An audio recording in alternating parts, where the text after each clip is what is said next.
quiet, atmospheric tone.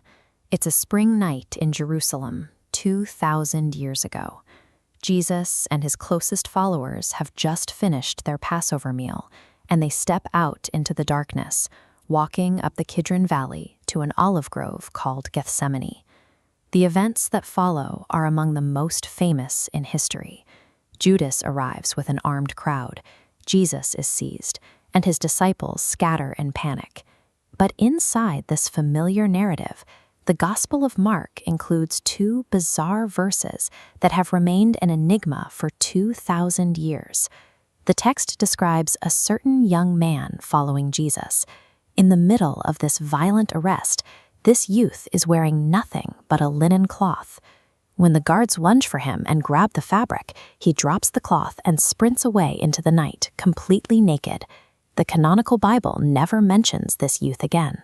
It provides no explanation for why a naked man, draped only in a shroud, was present at the most pivotal moment in Christian history.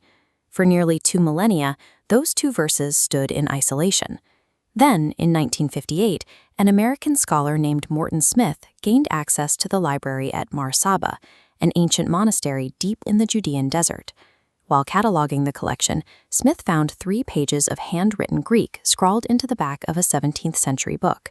The text came from a letter by the early church father Clement of Alexandria. In it, Clement complains about a rival sect and, to refute them, quotes directly from a suppressed text, the secret Gospel of Mark. This lost text adds 2 key details to the record. First, it describes Jesus raising a wealthy young man from the dead, a simpler version of the Lazarus story. The second detail occurs 6 days later. The text says this same young man comes to Jesus at night, wearing only a linen cloth over his naked body, to be taught the mystery of the kingdom of God.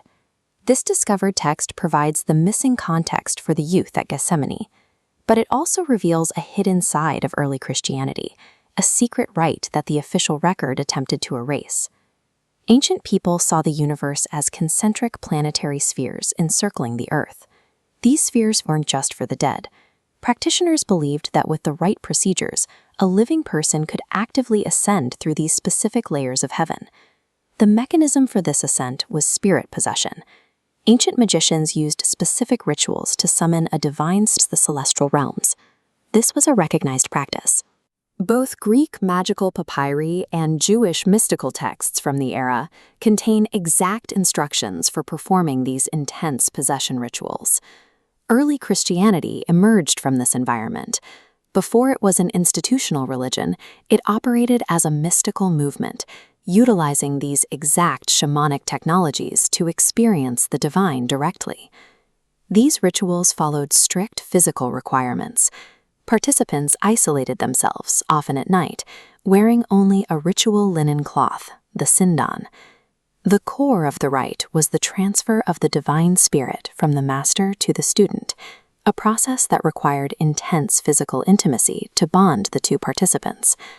The secret gospel uses a specific phrase for this moment, gumnos gumno, naked man with naked man. This was an established technique in the ancient world.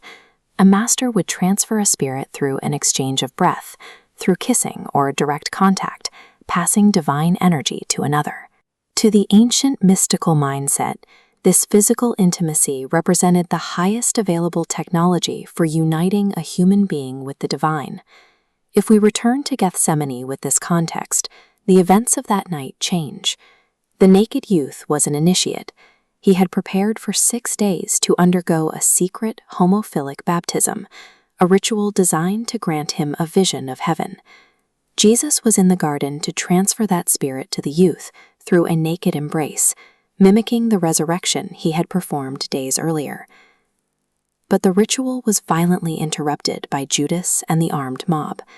The Gospel of Mark describes Judas's kiss as ardent, using the Greek word kataphilio. By using this specific, intense greeting, Judas performs a double betrayal. He identifies Jesus to the guards and performs a mocking inversion of the ritual's own intimate breath exchange. When the guards lunged, they caught the initiate's ritual linen. The bizarre verses in Mark are the physical forensic evidence of a shamanic ceremony cut short, leaving only a dropped cloth behind. As the Church grew into the official religion of the Roman Empire, it systematically erased these radical, intimate roots. The secret gospel was suppressed and destroyed, leaving only a 2-verse fragment hiding in the canonical Bible. This lost history reveals that the earliest circles of Christianity viewed same-sex intimacy as a profound vehicle for divine connection, reclaiming a foundational space for homophilia in Western spirituality.